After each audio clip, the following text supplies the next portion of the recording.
car raffle. First prize is a luxurious, fully loaded Royal Ride Ford Ranger. Draw date Saturday, December 20th at the school. Tickets only $100. All proceeds for the further uplifting of the school. Tickets available at islandetickets.com. Lewis Appliances, corner Dragon Road and Edward Street. Caribbean Jewelers, Twin City Mall. Mandarin Mini Mart St. Anne's. A. Moses and Sons, 181 Dragon Road. Quaysay Supermarket, Calcutta Road number 2. Strive Restaurant and Bar, Mukarapa Road. Unique Tire Shop, Gopal Avenue, Martin. First Priority Music, Gulf City Mall. SNSR Food Center, Princesstown. Quaysay Best Price, St. Mary's Junction. Romaines Hardware, Maraval. Cascade Mini Mart. Kelly Supermarket, Martin Main Road. And at the following NP Quick Shops: Morva Junction, Saddle Road, San Juan, and Dinsley Junction. Don't be lucky and coward. Get your tickets now. Queens Royal College Christmas 3-car raffle. It's Christmas time, and with your family you'll spend every evening watching a movie on WESN. The classics that fill your heart with merriment and cheer as we celebrate together the most wonderful time of the year. This is my island in December. This Christmas, WESN celebrates with you as the content capital brings the big screen classics. Gather your family and tune in to WESN from December 1st to 31st at 8 p.m. nightly for We Christmas Movie Classics. Santa's coming to town! Santa! Oh my God! Santa here? I know him! Only on WESN, Content Capital.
Knowing how to tell authentic is as easy as 1, 2, 3.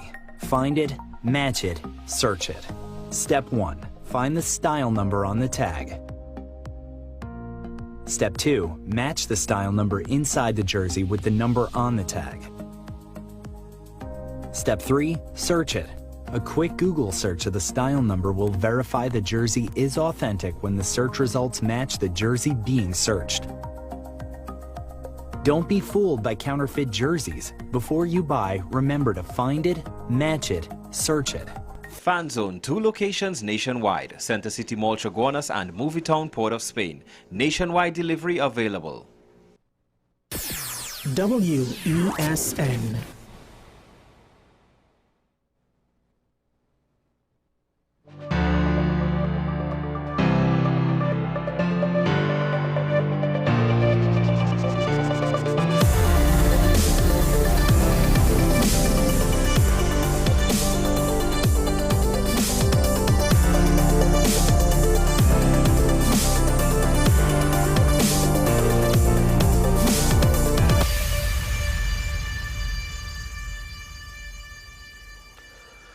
So yesterday, I took note of the fact that Dominican Republic, I believe, gave the U.S. permission to utilize both the airport and what I believe is a military airbase, so that U.S. cargo and tanker planes can land at said airports, most likely to just help with their logistical needs, particularly with the refueling. And I thought, well, since they have the Dominican Republic, do they need us? The answer apparently turns out to be yes, they still would need us. Okay. Which has a lot heavier implication given the fact that we are so close to Venezuela. Threat assessment probably means, our C-130s could come in, no muss, no fuss. So I'm starting off with the story just to say, I thought perhaps they didn't necessarily need us, depending on what their objectives are. Now, it seems that they're going to use our airports. Oh boy, it's exciting. And by exciting, well, ironically, we're still waiting for the thing to actually happen, or not happen. Either way, we're still waiting, which is the most stressful part of it all. It's the waiting. So, more on that in a bit. Before we get there, though, there's a couple of things that I wanted to go over to open up the show. First of all, I didn't get a chance to speak about this yesterday, but with regards to the kidnapping situation, and apparently I know quite a few people that know the victim, so indirectly, there's a few degrees of separation. But one of the things that came out with this situation is the negotiations are still ongoing. And now the family has concerns with regards to at least one news report that claimed, that stated that the ransom was reduced from 2.5 million US to 100,000 TT. And they have an issue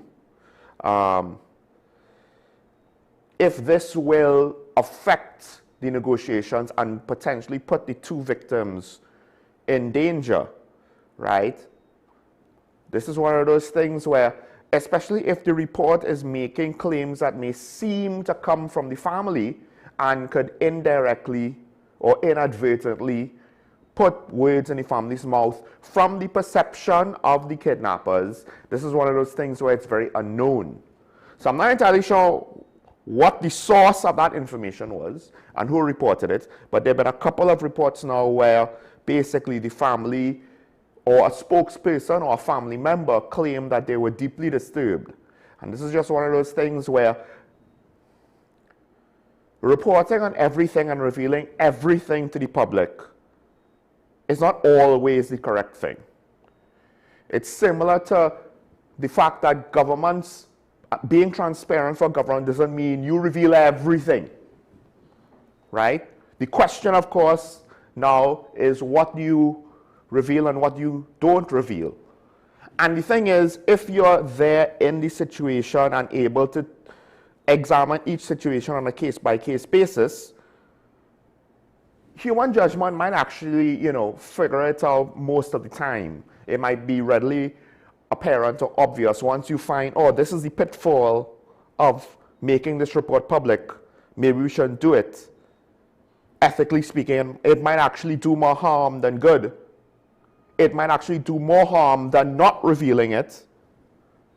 But the problem is, the catch-22 is, when you're part of the public on the outside looking in, you can't make that assessment. And this is just another situation where part of it, in order to have the cachet to say I'm not going to report on something, you need to kind of prove your integrity, as well as your willingness to engage in transparency in an objective manner. Now, with regards to the media houses, I do think that most of the time they do try to be unbiased, with the exception of individual reporters. And one could argue perhaps now there are certain biases due to economic and business factors. But the problem is the media, like politicians, have an uphill battle of fighting the perception that They're always against this one, or they're always for that one, or they're for their corporate masters.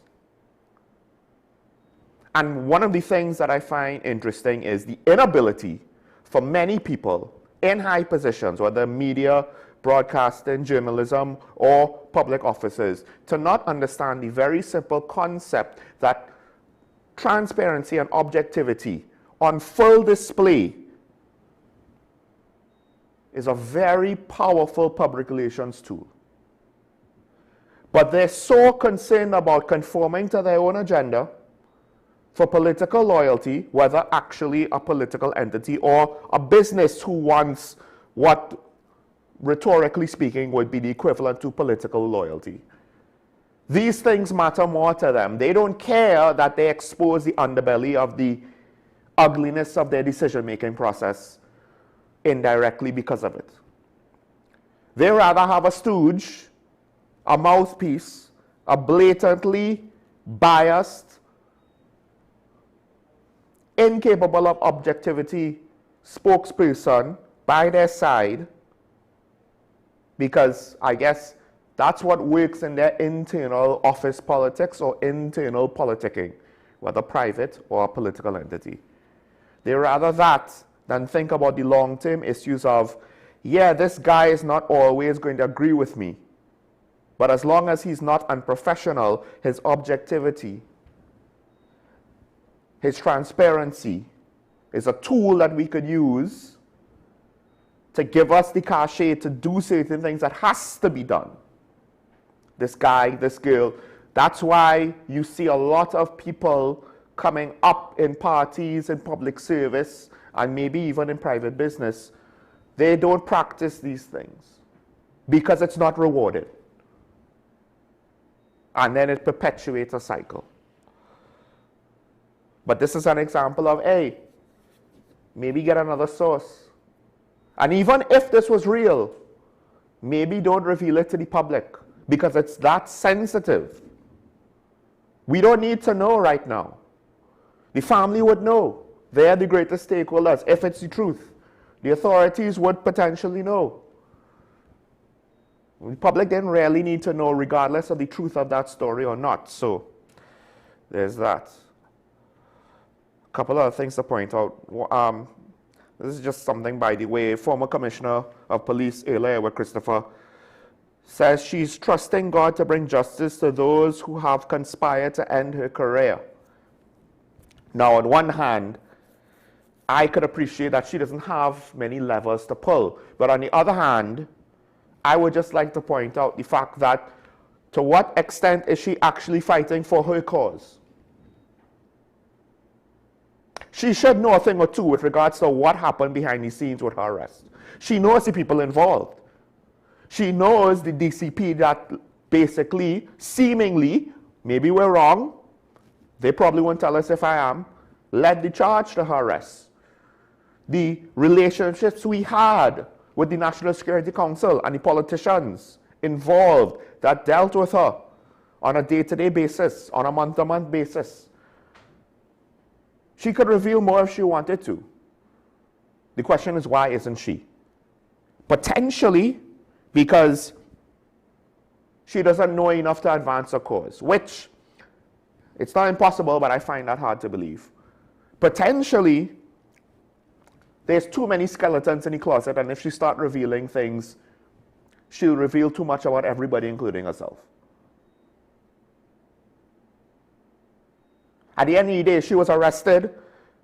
She was never charged of anything. It was never said why she was arrested. Yes, we had a reason, but that reason, we couldn't even point to a law and said she broke X law.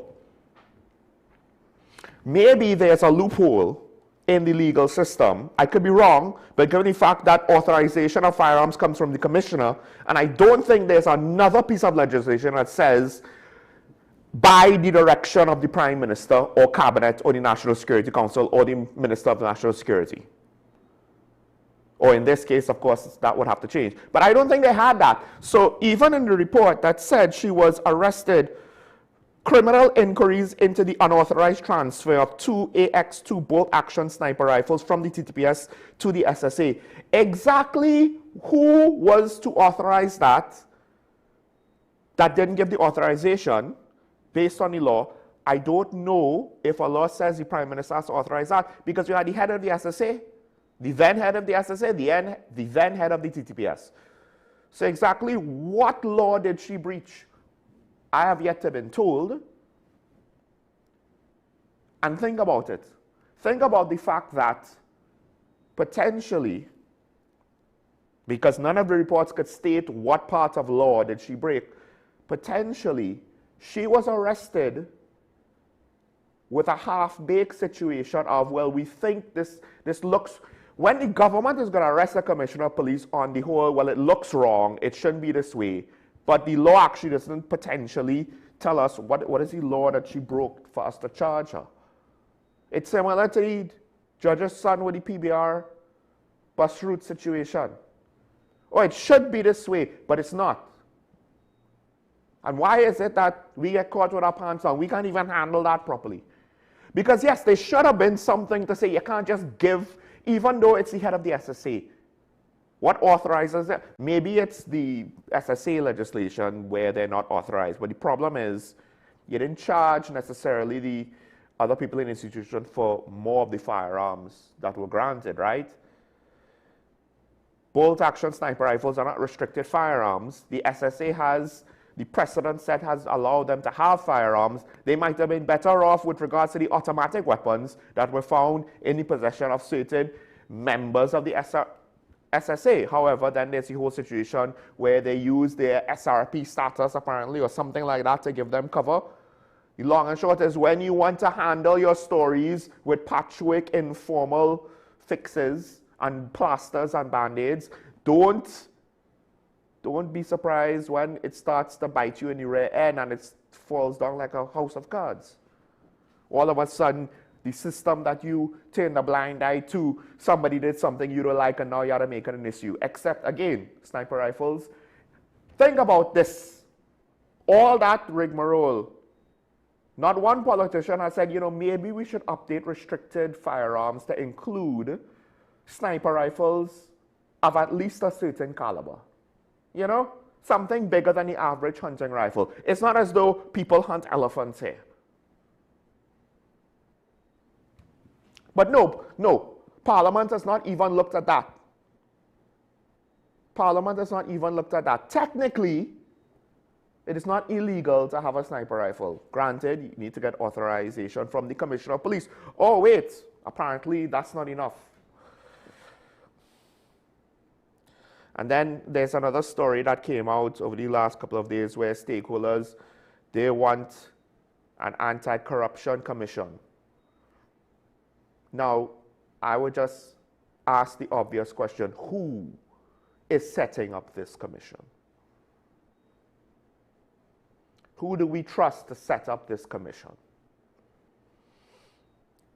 And I'll do you one better, because I'm sure the listeners will have someone in their mind that says, I trust person X, I trust party Y. If they do it, I'll trust it. Well, the obvious question is, why haven't they?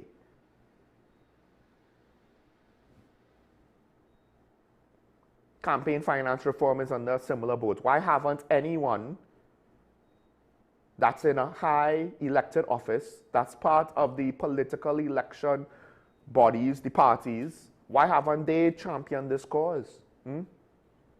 Despite the fact that every now and then stakeholders and the members of the public say that they want X, but they don't say it enough, which is why I say they take their cues from you. If you want a corruption commission, an anti-corruption commission, if you want campaign finance reform, these are the things you need to protest about more than anything else. Because as long as it seems as though the public is not going to penalize politicians in elections over situations like this, well, they ain't going to bother. Because why? Why will it benefit them? This is basic human nature. You're not going to do something that doesn't benefit you. Basic human nature. Sorry to say. They are too busy trying to win elections to care about ideological, idealistic modes of thinking that too much of the public seems to not care about, is disengaged from, barely speaks about, and has no passion for.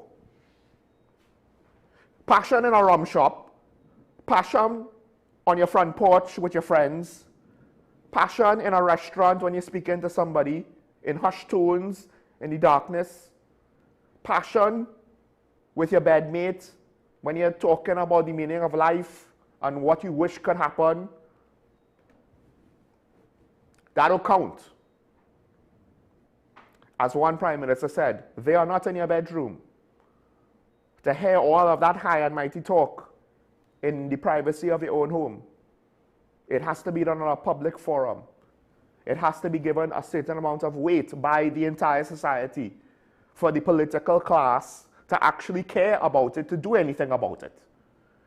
Because right now, what they are being pulled towards, what the public mostly demands from them is, I need a job, I want to eat a food, I want some grants, I want as much freeness as you could give me. I want as much job security as you could give me. I want as much whatever you could give me. Tax rebates, whatever. That's essentially what too many people feel entitled to. For the business community, for the 1%, it's not that dissimilar to poor people when you get down to it. So, anti-corruption commission, that's nice. Right now, there's a pie in the sky.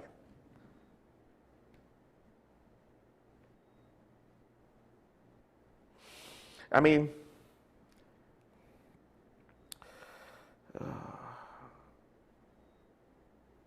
all right.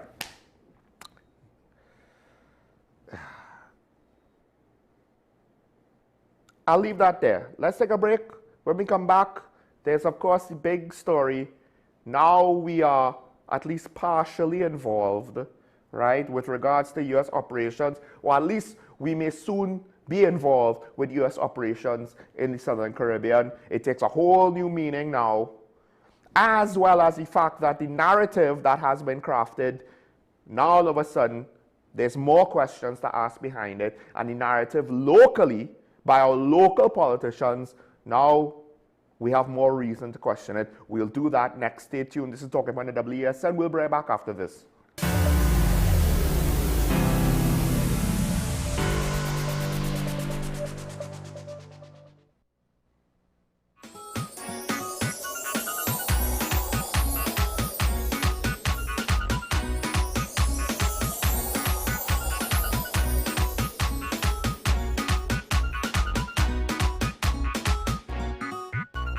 This coming Wednesday, 17th December, is the last day to buy your winning ticket for the Queen's Royal College 3-car raffle. First prize is a luxurious, fully loaded Royal Ride Ford Ranger. Draw date Saturday, December 20th at the school. Tickets only $100. All proceeds for the further uplifting of the school. Tickets available at islandetickets.com. Lewis Appliances, Quarter Dragon Road and Edward Street. Caribbean Jewelers, Trinity Mall. Mandarin Mini Mart St. Anne's. A. Moses and Sons, 181 Dragon Road. Quaysay Supermarket, Calcutta Road number 2. Strive Restaurant and Bar, Mukarapa Road. Unique Tire Shop, Gopal Avenue, Tegomartin. First Priority Music, Gulf City Mall. SNSR Food Center, Princesstown. Quaysay Best Price, St. Mary's Junction. Romaines Hardware, Maraval. Cascade Minimart. Kelly Supermarket, Tegomartin Main Road. And at the following NP Quick Shops: Morva Junction, Saddle Road, San Juan, and Dinsley Junction. Don't Be Lucky and Coward. Get your tickets now. Queen's Royal College Christmas 3-car raffle. It's Christmas time, and with your family you'll spend every evening watching a movie on WESN. The classics that fill your heart with merriment and cheer as we celebrate together the most wonderful time of the year. This is my island in December. This Christmas, WESN celebrates with you as the content capital brings the big screen classics. Gather your family and tune in to WESN from December 1st to 31st at 8 p.m. nightly for We Christmas Movie Classics. Santa's coming to town. Ah! Oh my God! Santa here? I know him. Only on WESN, Content Capital. Bill and Ruth fell in love with the Benjamin Moore color Dry Sage, but they tried to match it using another brand's paint. I mean, it's close enough. Almost identical, really.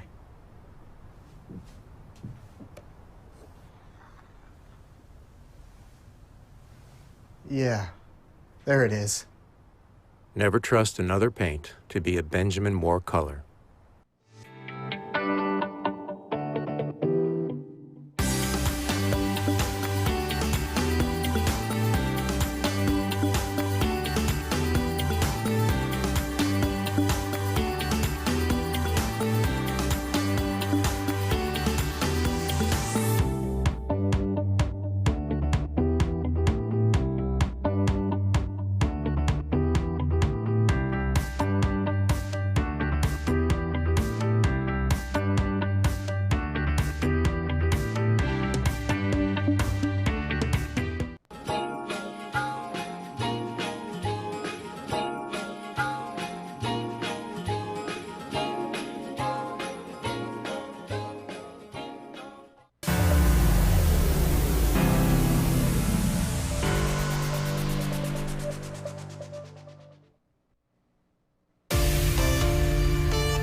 So, as I started off, the big story, the United States has been given authorization to utilize our airspace, to utilize our airports, right? The Minister of Foreign and CARICOM Affairs, or the ministry, had a release. In keeping with established bilateral cooperation, the ministry has granted approvals for United States military aircraft to transit Trinidad and Tobago's airports in the coming weeks.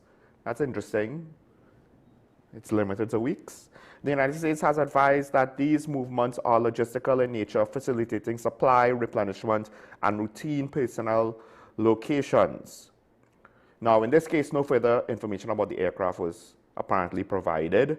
I believe both reports, at least two of the media houses this morning, their report doesn't really have details on exactly what that means. Coming weeks is potentially undefined, right?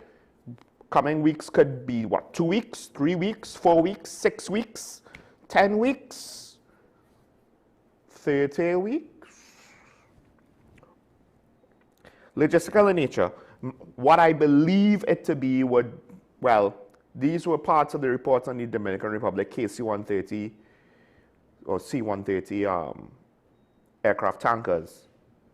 So these types of flights, again, would allow aircraft from the States or potentially naval aircraft in particular to be refueled in midair. It will increase the length of time that they could remain airborne, as well as the distance they could travel in order to conduct combat operations. You could fly a distance if you're just cruising. But if you're actually conducting combat operations, then that's high-speed maneuvers. That's a lot more aggressive maneuvering, a lot more fuel burn. So essentially, if you have a tanker right next to Venezuela, or the ability to position tankers right next to Venezuela, then you could launch whatever you need to launch, have them fly down, top up on fuel just before they engage, whatever they have to do, whether this is a transport V-22, do whatever they are potentially going to do,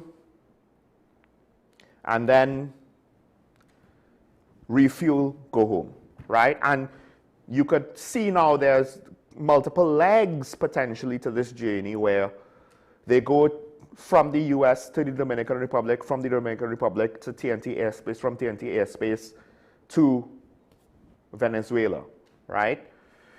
Aircraft like the C-17 there and the C-130, they could be used to ferry aspects of the 82nd Airborne Division, 10th Mountain Light, as well as Marine Corps soldiers, without having to activate more ships for transport. Although aircraft is not the most efficient thing. But here's the kicker. apparently, because this is operated primarily by the Marine Corps and the Navy, the KC-130, apparently there is an armed division. Not just a logistical support vision. And I'm not talking about the AC-130 gunship. There's apparently a upgrade package with the new KC-130s that give them some armament in order to support troops on the ground. Now, one of the things with this situation, Dr. Amory Brown, former Minister of Foreign Affairs, he has claimed that the statement is, as he put it, particularly deceptive. Never before has our country given blanket permission for foreign military aircraft to use the airports and airspace of Trinidad and Tobago for an unspecified period in the build-up to a regime change war. Notwithstanding the phrasing of the release, there's nothing routine about this. It has nothing to do with the usual cooperation and friendly collaboration that we have enjoyed with the USA and all of our neighbors for decades. Rather, it takes TNT a further step down the path of a satellite state that has dismissed CARICOM and international law and embraced a might is right philosophy. Now,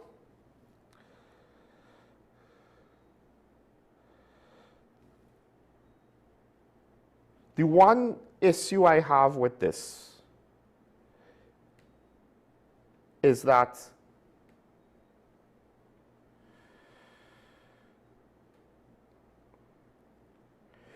well, first of all, is it blanket permission? We don't have the details. They say logistical aircraft. Now, granted, again, that could be a technicality, like I said. There are armed versions of this transport.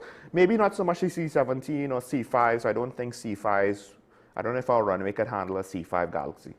But there are armed versions of the C-130, more than one. So, and generally, those are the types of aircraft that you will use to support troops on the ground directly, right? Loitering times. I believe an AC-130 is in the region somewhere, and, you know, that has been a platform, especially to support special operations. We don't know exactly what type of aircraft, what's the operational tempo, how it will disrupt flights in Piarco and at the ANR International Airport, right? And of course now this is going to be somewhat stressful for the hotel industry, because not only do you have most of the domestic tourism in the month of December is coming up just after Christmas into the New Year's, but then you also have potentially the one time of the year when you have a foreign tourism market, and that will be at the beginning of the year, January, give or take. At least in Tobago. Of course, Carnival is in February. So how many weeks are we talking about here? When he says an indefinite period of time, I can't necessarily fault him for that. And when he also says this is not routine cooperation, I also, to some extent, can't fault him for that. Although, this is where the situation now, the Prime Minister has come out to say she's against regime change. TNT is not supporting that. Cool. She's also said this apparently is routine cooperation between the US military and our national security agencies.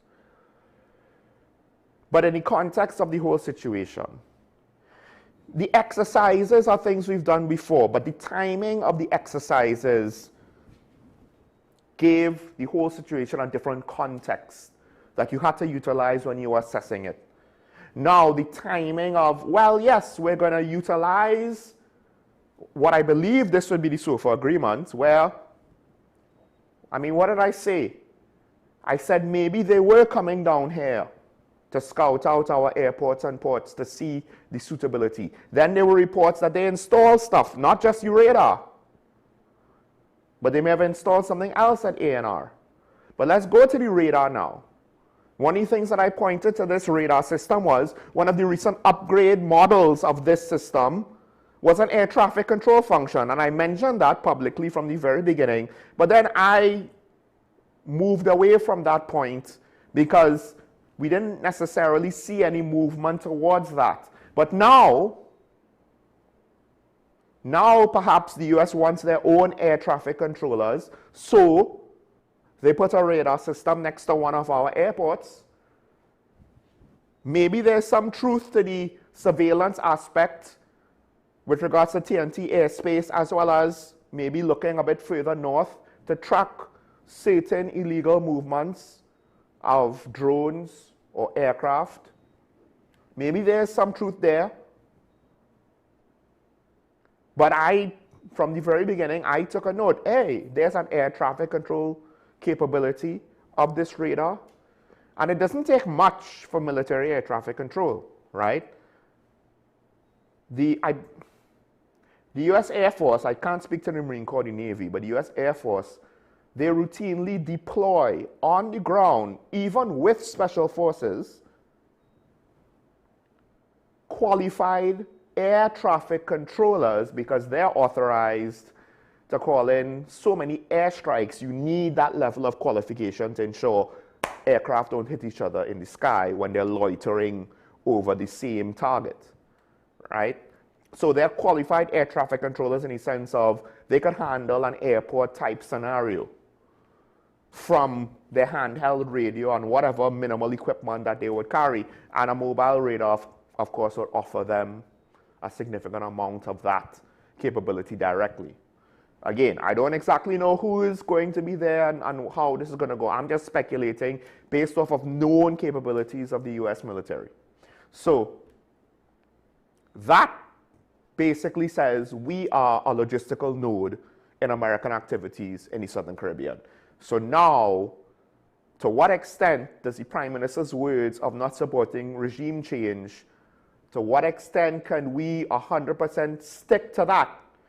That could have been her intention all up until the point where she was directly asked for something, and for whatever reason she felt compelled to give it to the Americans. And of course, I ask you, would you want her to have said no? That's a tricky question. For people who are afraid of what armed conflict next to us might mean, the emotional initial response, the snap response would be, yes, I wanted to say no. I don't want any part of this. But at the end of the day, it's probably going to happen without us. And being unfriendly for no discernible gain, when you get down to the real politics of it, does it make sense to do that? Politics has a morality all of its own. International politics.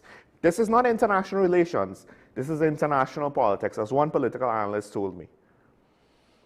International politics has an even greater morality all of its own, because international politics says I could be outraged about one human rights situation while I blatantly ignore another human rights crisis in another part of the world. I could be concerned about the loss of life in one part of the world while a larger number of people can be killed in a different part of the world. And all is well with the world. I could utilize excuses for one situation and then refute them and say that it's unethical in another situation. The same excuses. That's international politics. Now, one of the things that this whole situation has put a different context on. Not long ago, last week, there was the whole situation about the marijuana bust, and the Commissioner of Police and the Minister of Homeland Security came out to say the radar allowed us to do this, kind of giving political justification for that whole situation. Now it makes those statements seem even more political when you think about it. Because given the fact that the drug smuggling utilizes certain means that does not include high-speed fighter jets, supersonic cargo planes, or large warships, the need for greater logistical support, which would then imply greater scale of American operations for drug interdiction, it's kind of hard to go there, right? So to say now that, yes, the radar is for to deal with transnational crime, are we going to still believe that now? This week, they have 2 countries set up to allow them to operate logistical support. Logistical support is needed if you have more extensive deployments. What have I been saying from the very beginning? I haven't seen extensive deployments yet. I'm waiting to see certain things. This is one of those things. This is one of those things. But what makes this even more laughable is the Minister of Homeland Security and the former Commissioner of Police got into a war of words over it, which, like, as a side card, you know, as a B-side story in the main plot, it was entertaining, semi-concerning, given how personal it got. Former Commissioner Griffith, he basically said, these statements are a sign of desperation to justify the radar, something that is completely unnecessary, saying that, well, you do this, the radar loses its strategic advantage long before it delivers its full operational value, which to some extent is true. Which to some extent, when you think about it, what does the Minister of Homeland Security and the police constantly say? We can't reveal things because then the criminals will know. Then the criminals will know on what? We will lose the advantage that these things provide us, strategies, equipment, what have you. That's why they don't like to tell us nothing. But all of a sudden now, they need to run and give us a statement to justify the existence of this radar on Tobago soil. Which is fine, except what happened this week kind of makes that whole justification completely, not irrelevant. Maybe that's not the best way to put it. But it definitely gives us a different perspective. It gives us a different reason that has potentially nothing to do with the reason given to us by the government.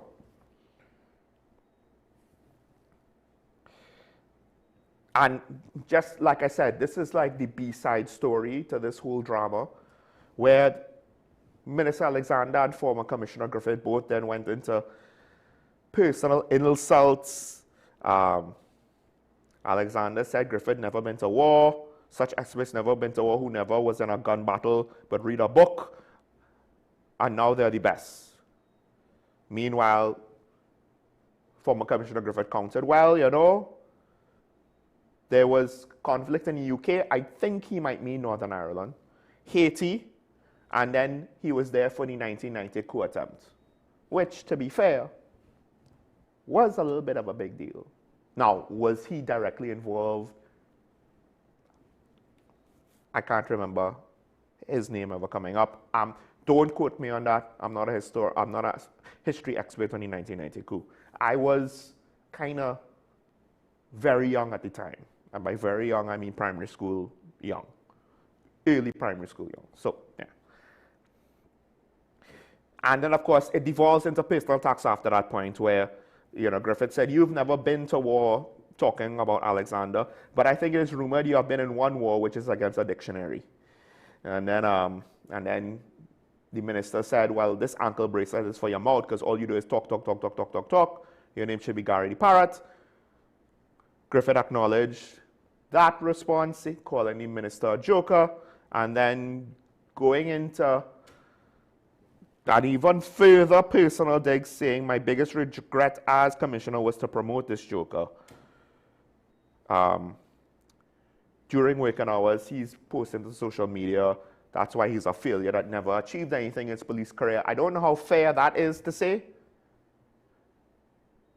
which means potentially if it is an unfair statement, we've devolved to the region of personal attacks between two men who at least at one point in time both were highly respected in national security. I will say this though. This is the one time where I think the Minister of Homeland Security should not have said what he said. It's gone beyond now the analogy that half the country don't understand, in part because he flubbed the delivery. We've gone beyond that point now. There is nothing to gain in a war of words with Gary Griffith. At the end of the day, his resume is what it is. He has held multiple positions, more than you have, in the national security apparatus of the country, right? So at some point, if you want to make the claim that he's a fraud, then you have to state, well, even the Prime Minister was fooled or at some point or another endorsed him. So what does that speak about her? This is why you kind of had to be careful with the implications of what you say in the long run or in the wider scope of things. Because there are a lot of people that might want to disregard Gary Griffith's credentials, background, history, qualifications, experience. But the fact of the matter is, well, if he doesn't have enough credentials and experience, tell me who does in this country. Because, yes, he didn't fight in Afghanistan and Iraq. None of our military guys did, and obviously none of our police did. So, he has been commissioner, so he has that experience. And he was a popular commissioner. Now, the fallout for this whole situation. Well, before I go there, Gary Griffith did speak on this, right?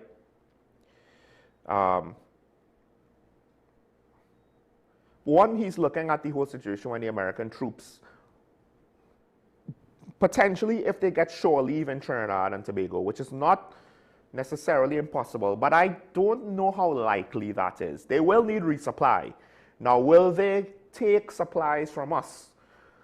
At times, a deployed military asset will take, particularly if they're on the ground in a foreign country, they will look to foreign food suppliers, right? And that could be a source of an injection of foreign exchange. Most of the assets they have in the region are naval. Will they seek to take their supplies from TNT? That would require their ships to come and dock here. If they have to do it via aircraft, then they might as well just get their supplies direct from the United States. As much as it's a long flight, at some point, the efficiency of the situation, it might not be that much more advantageous, even though we are also to the south of the Caribbean, right? So I'm not entirely sure how much economic benefit we will receive to our food production, to our agriculture and stuff. And then the other thing is this: do we have enough to spare to meet potential demand? Because it's either going to be no demand or high demand. It ain't going to be a little bit. They ain't going to buy 5 bananas and 2 tomatoes. Now, he brings up the point also, as long as the U.S. remains in the Southern Caribbean, we will be safer. This is one of the things now, because I do believe, well, there's so many articles on this whole situation, right?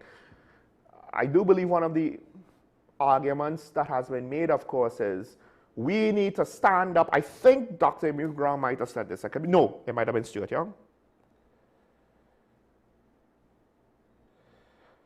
But somebody brought up the argument that we need to stand up to the Americans and not allow them to do this. And there was a part of me that was just, what does that mean? What does that mean?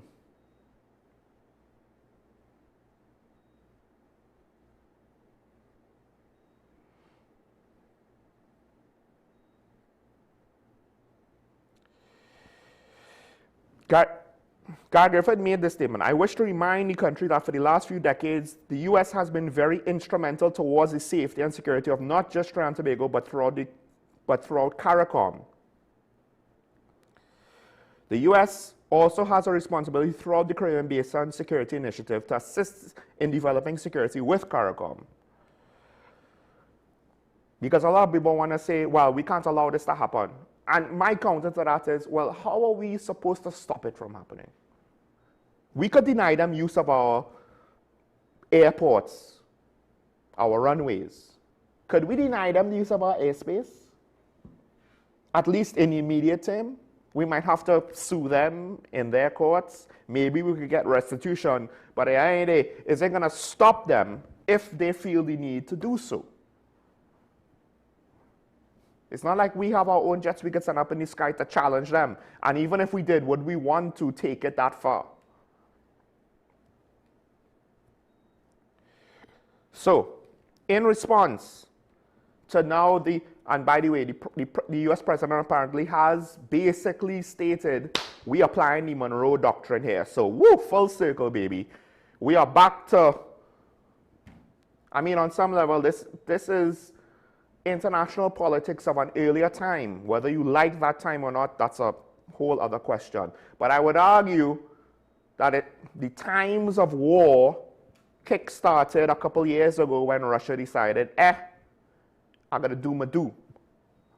More on that in a bit.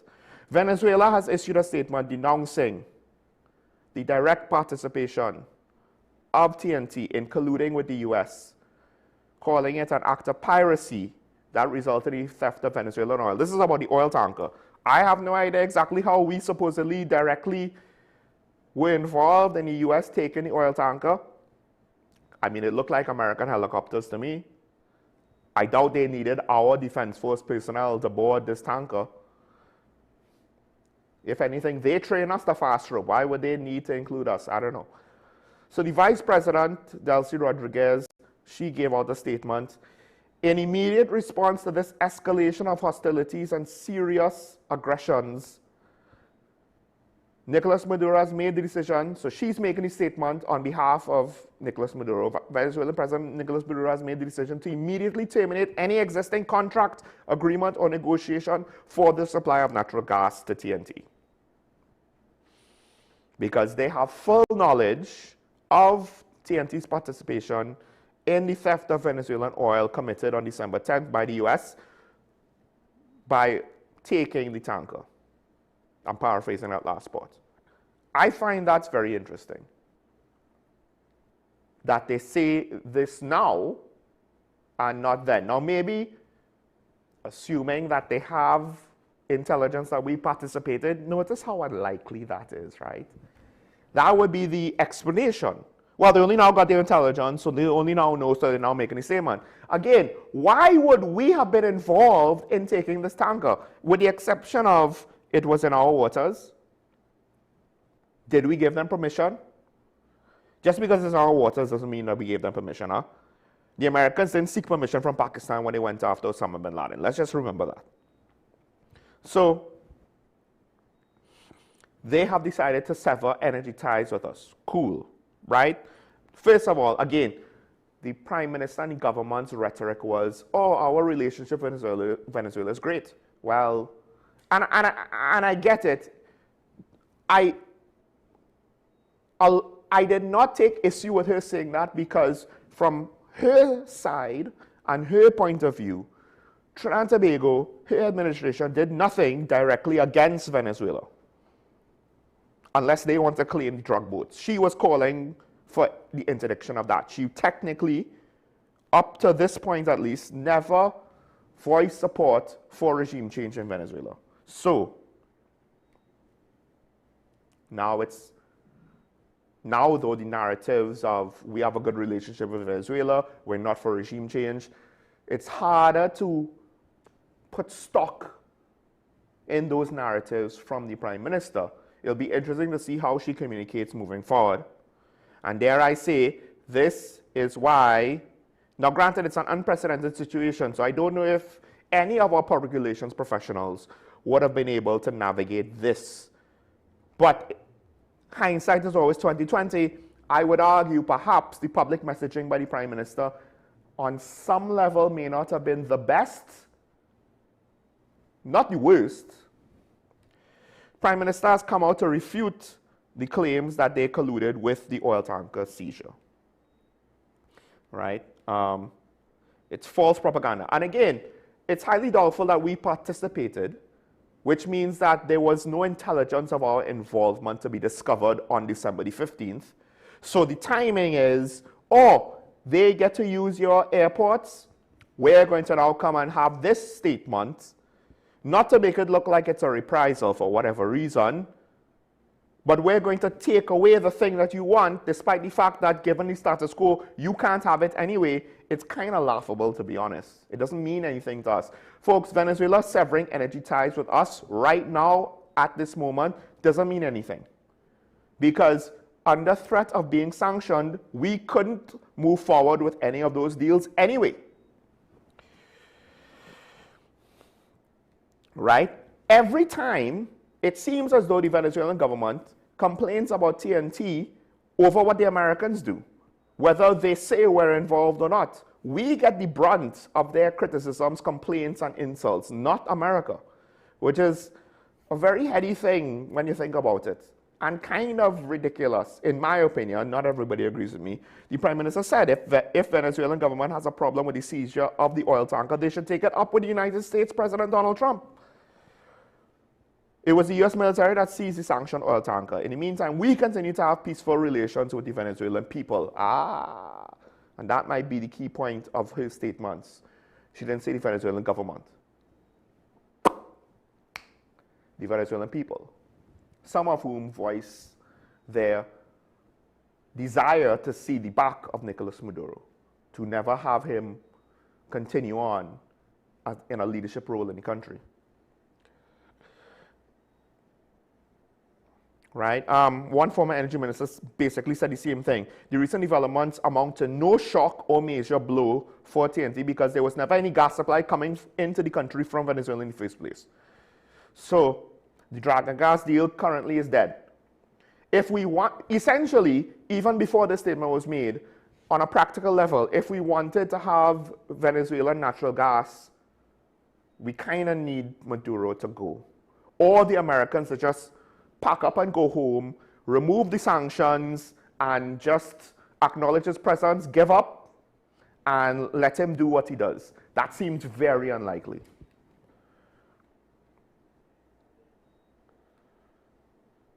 Now, our Minister of Energy, he's come out to further say that he made a statement to a media house. This is the quote: "I have taken note of a statement purportedly issued by the government of Venezuela. The Venezuela authorities should direct their complaints to President Donald Trump. We have never depended on Venezuela for natural gas supplies. To some extent, this is true." The Prime Minister basically kind of said that months ago. And Karen has come out first disagreeing with the statement, in part because so much importance by both administrations was seemingly placed on Dragon. But then coming out to say, well, on some level, Dragon is potentially not offering us certain levels of production that we could get from other situations. There are questions with Dragons that I have heard with regards to what is actually there and how much it could actually provide. But I can't say it because it's unverified. Or I can't find a second source to verify it. It's not in the public discourse, so I can't bring it up. We have adequate reserves within our territory, which on some level might be true. We are aggressively working to reduce bureaucratic barriers so that we can speed up approvals and licenses for those reserves I imagine he's referring to.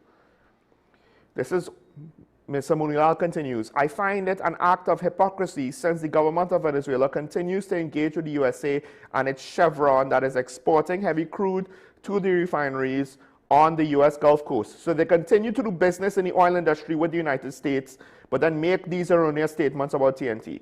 And this is one of the reasons why I say, y'all need to stop being naive about international politics. You have Europe trying to support Ukraine in a war against Russia while still wanting to buy oil and gas from Russia.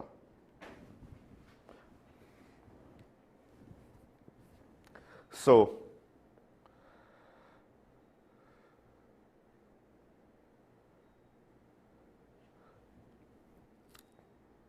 Stuart Young, he has chimed in on the situation. He said he was very concerned by TNT's and Venezuela's deteriorating relationship and warned it could hurt the future of possible energy projects. Well, that's only true if the status quo remains in place. The implications may be what they may be for Trinidad's energy sector. Does this mean a cancellation in the deunitization agreement for Laura and Manatee and consequently the development of Manatee by Shell? I'm not entirely sure, given the fact that it's partially in our waters.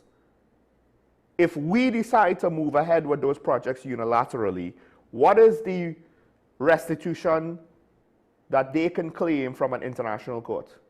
That we took their gas? Granted, it's a situation where it's a joint field, you have to have certain agreements, I believe. Otherwise, you run the risk of Party A sucking out all the gas to the field underneath Party B's nose, right? And if you take all the gas, well, it is what it is. That's, in theory, wrong. I'm not entirely sure how exactly you divide a gas field when it's literally a pocket of gas. It's not like a carton of eggs, so if I take 4 eggs, it's like a clear, divisible thing.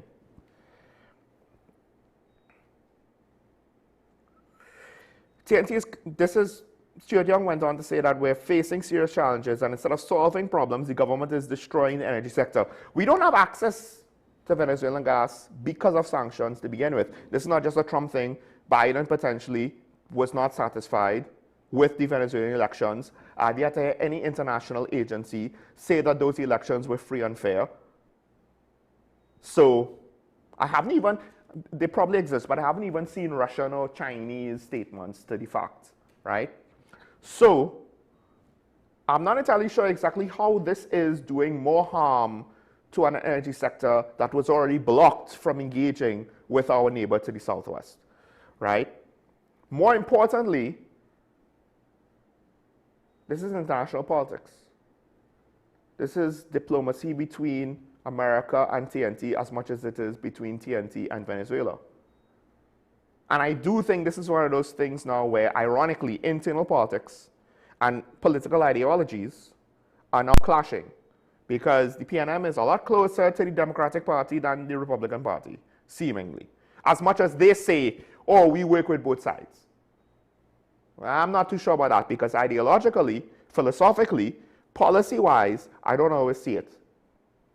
And most people perceive the current administration being more friendly with the Republicans than with the Democrats. And you see, again, parallels of certain PNM policies, certain PNM's ideological ways of thinking, parallels Democratic Party, certain negative consequences parallel the Democratic Party, and vice versa with the UNC and the Republican Party, for better or worse. But right now, ironically, should the Prime Minister be doing anything differently? Outside of how she manages the situation and the communication, but if you take with the actual decisions, what exactly differently do you want to do that will affect change for the positive stability of the region?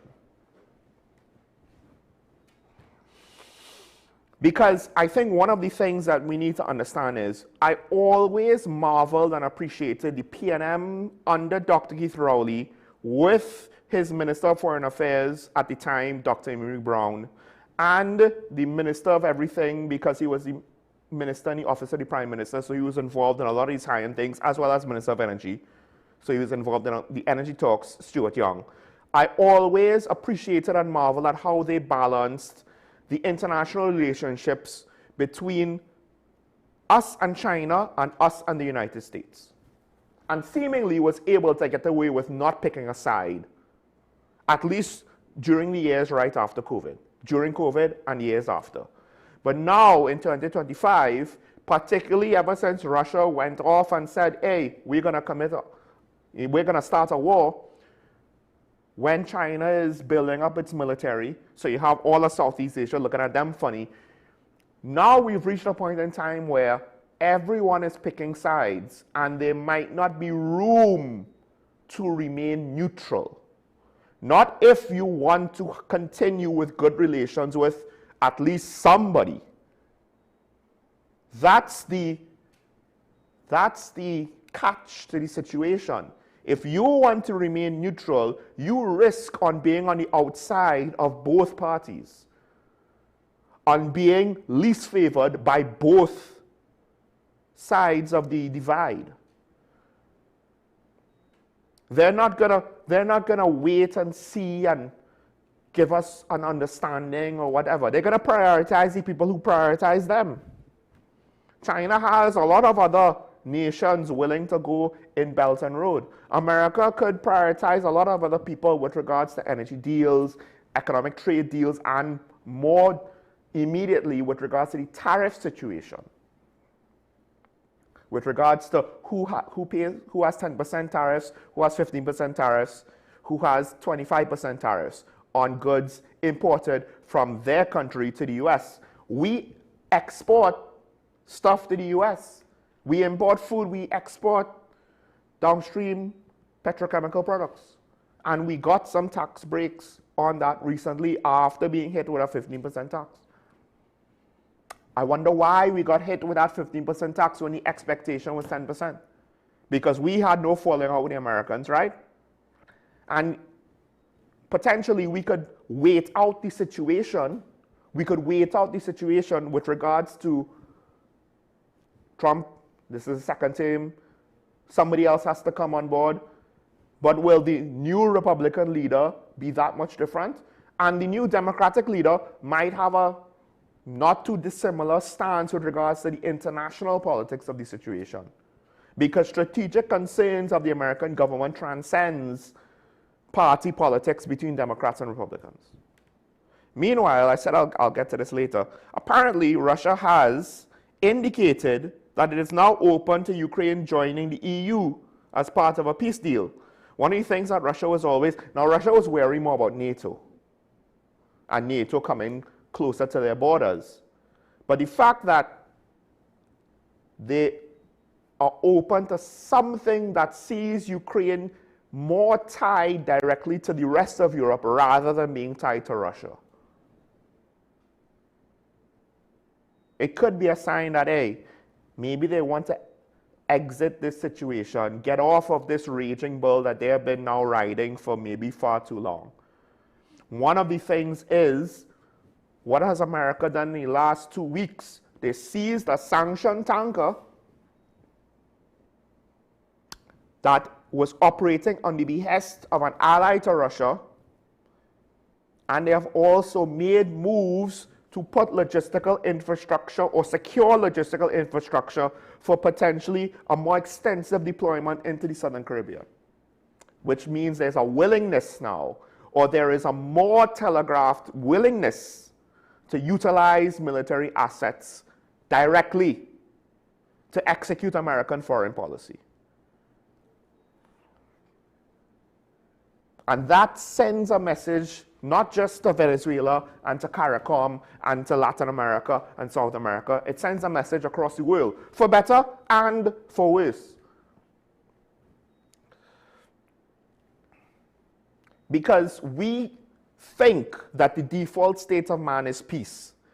And the fact of the matter is, we were just spoiled by a period of history that was relatively, the global war against terrorism notwithstanding, the massacres in Africa notwithstanding, the border conflicts between India, Pakistan, and India, China notwithstanding, the 2014 annexation of Crimea notwithstanding, we live in a relative period of peace because the major powers were not at war with each other for the better part of 70 years. All of the wars were satellite states, minor allies, lesser situations. Whereas before, what were the wars about? They were either wars of outright conquest, which we also haven't had for the most part, despite all of the talk about imperialism and colonialism. Where is the 52nd state? Somebody tell me. Outside of Puerto Rico, what foreign territory does the United States claim? Even Diego Garcia, I believe, is owned by the British, not by the Americans. I could be wrong. Yes, there are foreign bases. How many of those bases, maybe Cuba, Guantanamo Bay, outside of Guantanamo Bay, how many of these bases do the actual nations want them to leave? I'm pretty sure South Korea and Japan doesn't want the Americans to leave. So, we have lived in a time of relative peace. The United States hasn't gone to war with a major adversary. Europe hasn't gone to war with a major adversary.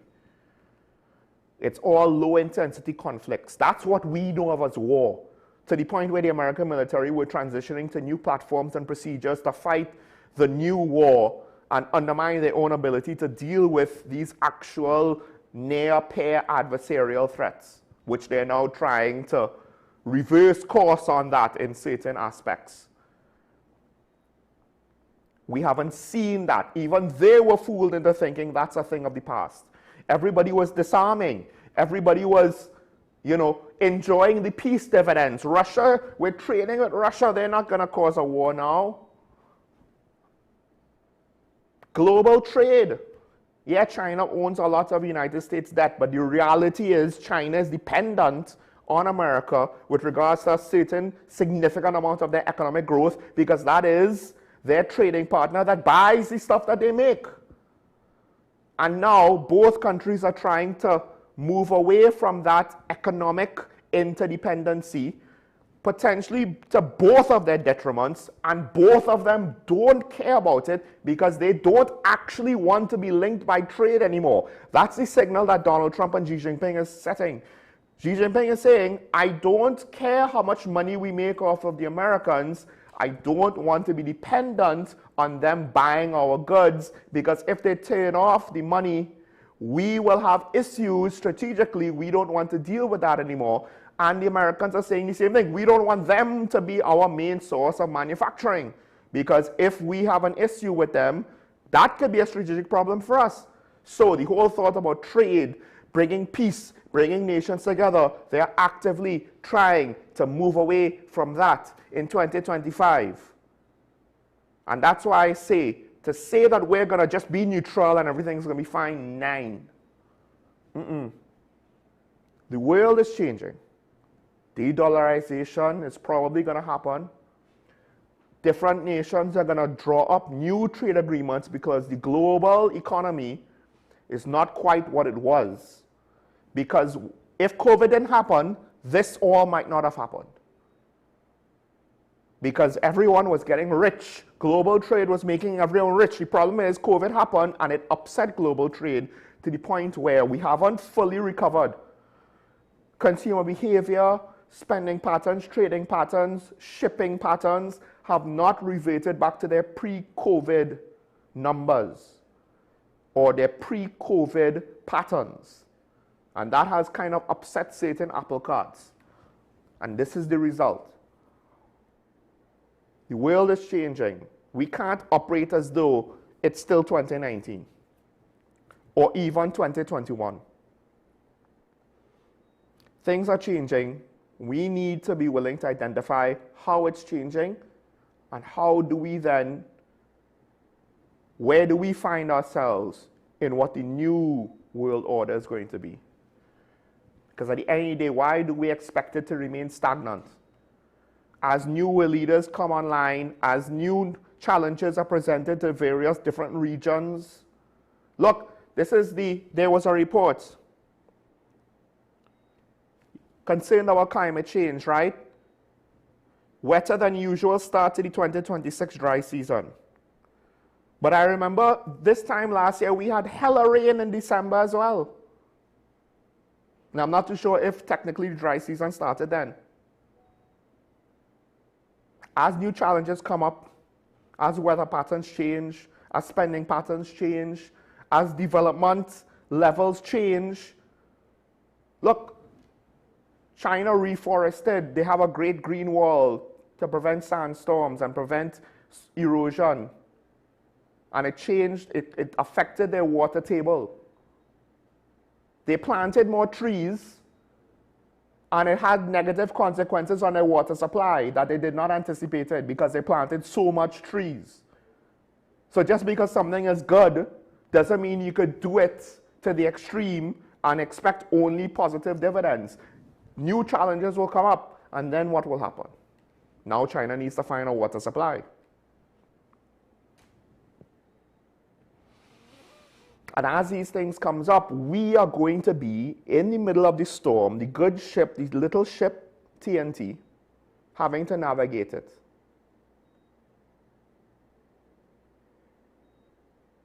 And I'm not saying we should be advocates for war and conquest and put a lot into a major power that's going to start to commit wanton acts of violence for one-sided or selfish motivations. But the thing that they are not agendas all around. All right, okay, I was going to take a break, but apparently we have a Raymond in line. So we'll take the call. Good morning, caller. You on here? But Michael Small, good morning. Morning. I listened to you talk for the past hour. Uh-huh. And I want to tell you this. Now, I just learned on the tape. Now, at the end of the day, all the posturing with the Prime Minister and Guy Griffith and Alexander, the Prime Minister is supposed to let America know this. Venezuela is our neighbor. And that can't change. Irrespective of who is in power there or who is in power here, they are our neighbor. And everybody in the world can't be right.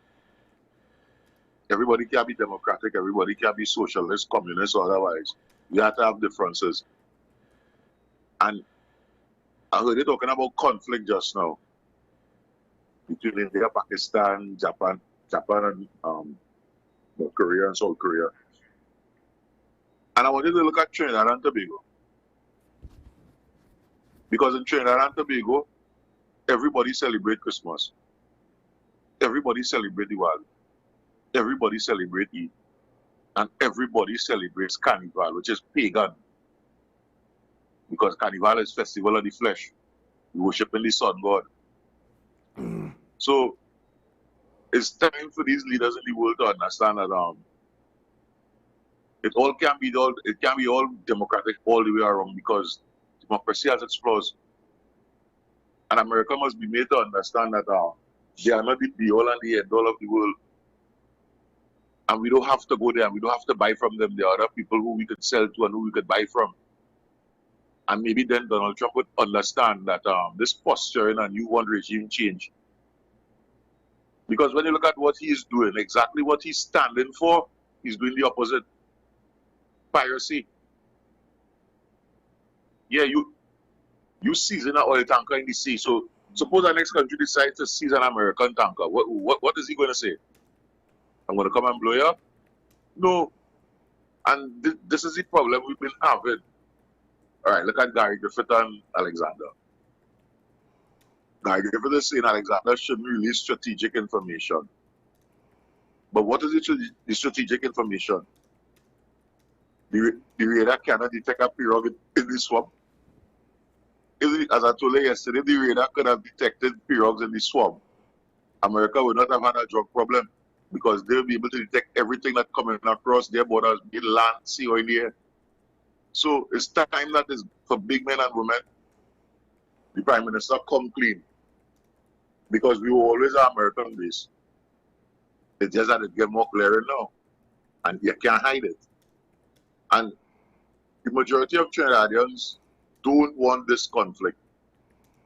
Last night, TV6 People Meter talking about how do we support this American refueling here?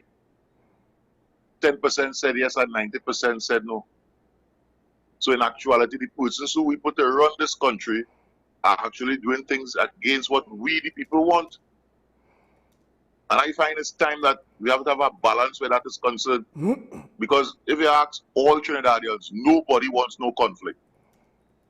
Whether PNM, UNC, NAR, PDP, whatever party they belong to, nobody wants any conflict around him. Have a good day, Sean. Listen to Thank you, caller. We have another caller, but I'll just say quick. This is why I said the communications that the Prime Minister had probably were not the best. Because now it has put the country in a situation where, oh, we're not for regime change, oh, we're not for regime change, oh, we're not going to do this, oh, we're not going to do that. And now we have signs that, oh, wait, no, we are going to support something, whether it might not be that direct, but it's still supporting.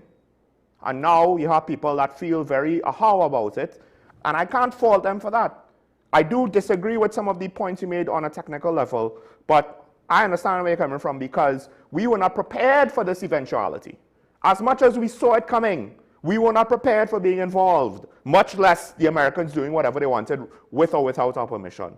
So I could see where a lot of the citizens of TNT will look at this situation funny now and look at the government acquiescing to the Americans and not liking it. We have Sandy Grandi on the line, I think. Caller, good morning. Yes, good morning, Sean. Morning. Compliments of the season. You too, you too. My understanding of the operations of a radar is zilch, right? But I have seen the shots that we have seen of the radar working that continually spin. Now we are hearing about the drug bust where the whatever millions of dollars worth of drugs was found in the swamp, County swamp. If the radar is operable, then couldn't the radar or shouldn't the radar have picked up this boat while it was traversing to go wherever it was going? The boat first of all, the boat had no engine reportedly, so the boat wasn't traversing. So the boat wasn't out at sea. At least they didn't explain that it was. They had to tow the boat because it was not able to move on its own. Oh, but the fact is at some point in time it would have to be manned by someone. And if the radar is operable, and as I said, my understanding of radar operations is zilch, right? Right. So the fact that the radar could have found the loot in the swamp, you know, my concern is why it was the radar, if it was that operable and that effective, it should have picked it up while it was traversing the area. Well, right?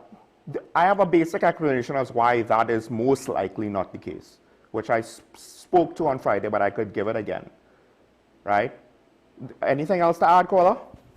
No, except that just briefly with Roger Alexander, the mouthpieces that he was recommended for Mr. Griffith, I wonder if he couldn't increase the orders so that he could have had a few more for himself, Khadija Amin, Barry Padar, and a few others who are so vocal at times when they are Sean Sobers, when they could have been a little more discreet in what they have to say and concentrate on the real responsibility. Yeah. Thank you very much. Thank you, caller. I'll say this. It might have actually benefited the government to say less on the radar and on these matters. It might have been better to say less than to say what they said. Now, just look at the map that we have here. I know this is for oil and gas, but it gives you a good geographical representation, relatively speaking, of the two islands, right? Now, the boat, I believe, was found in the Carney swamp, so that would have been right there in the corner underneath where we all know Port of Spain to be, right? That is south of the northern range of mountains. The radar is by Crown Point, which, while not quite at sea level, it's a little bit higher, it's still relatively low compared to the northern range. Radar needs line of sight. Radar needs line of sight in order to function. So, generally speaking, radar cannot curve over a horizon. In order to use radar to see things over a horizon, you have airborne radar, right? So the angle would be different. It'll be coming from above, looking downwards, and we'll still be able to track whatever is on the surface. But radar on the ground or on the surface has a hard time of seeing things that are also on the surface if it's over the horizon. And then on top of that, we are not separated just by distance, but by the northern range there. It makes it very unlikely to detect a pirogue in that part of the Gulf of Paria if that is the explanation given, right? Most likely what happened was they detected, if the radar was used, they detected something else that led them to the site, right? But then there's always the potential that the radar was not really used and it was just, they took the opportunity to try to justify the radar placement, politically speaking. Either way, the appearance is more political now than before, And I just think they should have never done it in the first place. We said that on Friday, Ashraf and myself, particularly Commissioner. He should have never gotten involved in that talk. It makes me think that there might have been some truth, though. For him to be a part of it, there might have been some truth. Maybe they found a drone. Maybe they tracked an airdrop, right? And that goes to what Gary was saying. Don't reveal that, although it would be readily apparent. But as much as possible, try to not reveal things to the public. So the whole situation, I think they flubbed it last week with this whole, well, we use the radar to get the drugs. See, look at all the marijuana we got. That alone is also a whole other controversial issue. We have Sanford on the line. Caller, good morning. You're on the air. Good morning, Sean. Morning. I was a little disappointed this morning to see that you went down into that brouhaha with those two gentlemen. I don't think it was worth the time. Well, forgive me for interrupting, but this was the first time where I was willing to say, all right, Minister Alexander, maybe you should shut up here.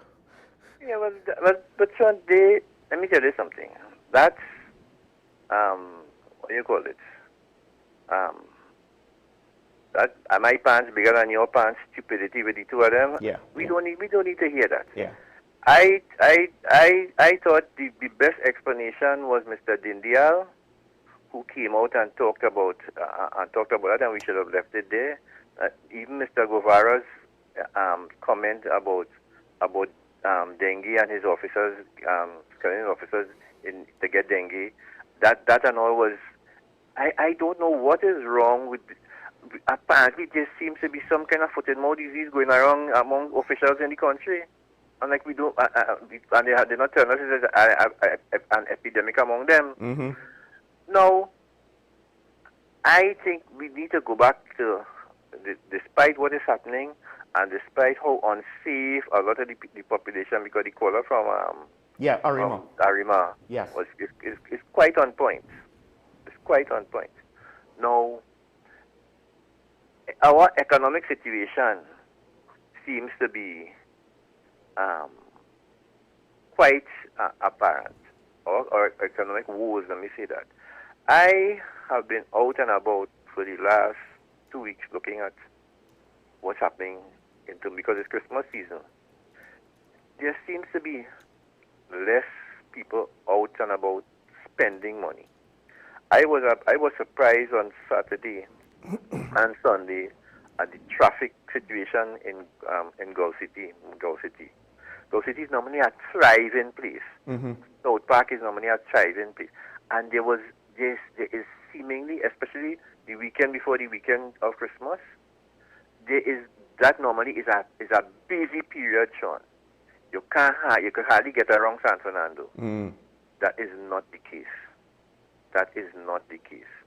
Economic activity has slowed, and I'm waiting for these business chambers to come out and speak about it after Christmas. Now, what I see happening is a proliferation of supermarkets. It tells me there is, because supermarkets, when you go to a supermarket, most of the stuff they have inside there is imported.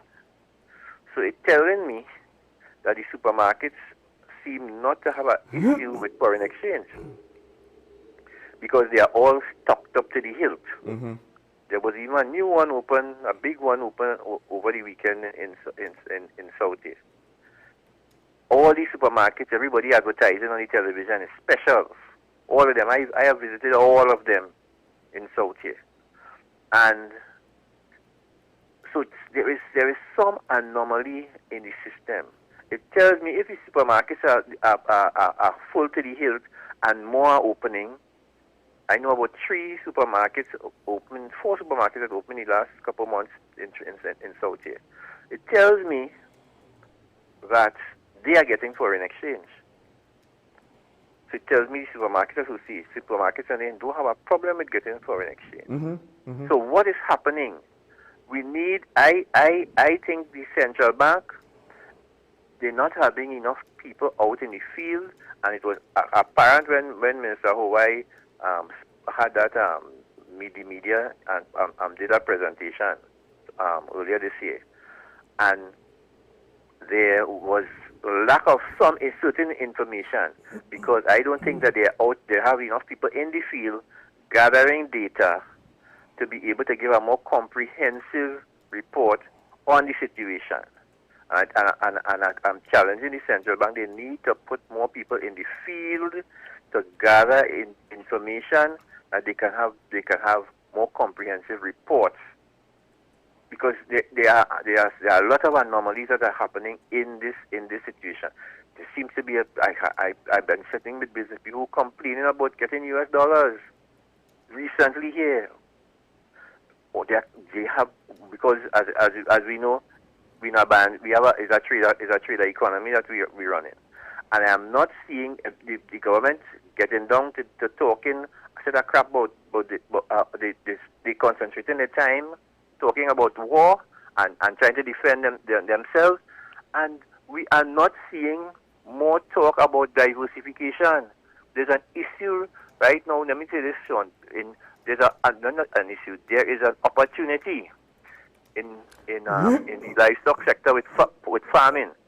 We are importing a lot of these companies that are making pork products. Don't have enough pork available locally, so they have to import. They have to import. This is a huge opportunity now for us to expand that livestock sector. I am not hearing anything about this, because I know for a fact that a lot of them are importing pork to make the pork products. They are doing that presently. I'm not seeing any of this in the media. What is the media doing?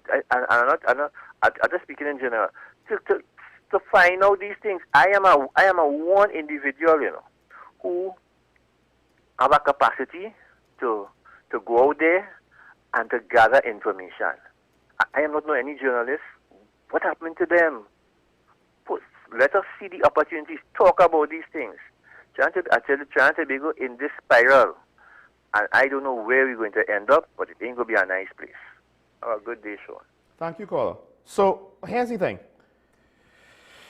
Supermarkets, they might be in this regard more the inelastic goods quality. You need to eat, and perhaps that's where you might spend some of your disposable income, because going out now is a lot harder for some people at least. Drinking in bars is a lot more expensive, so again, cheaper to buy at home, what have you. I don't know if foreign exchange is impacting with the slow economic activity in the country.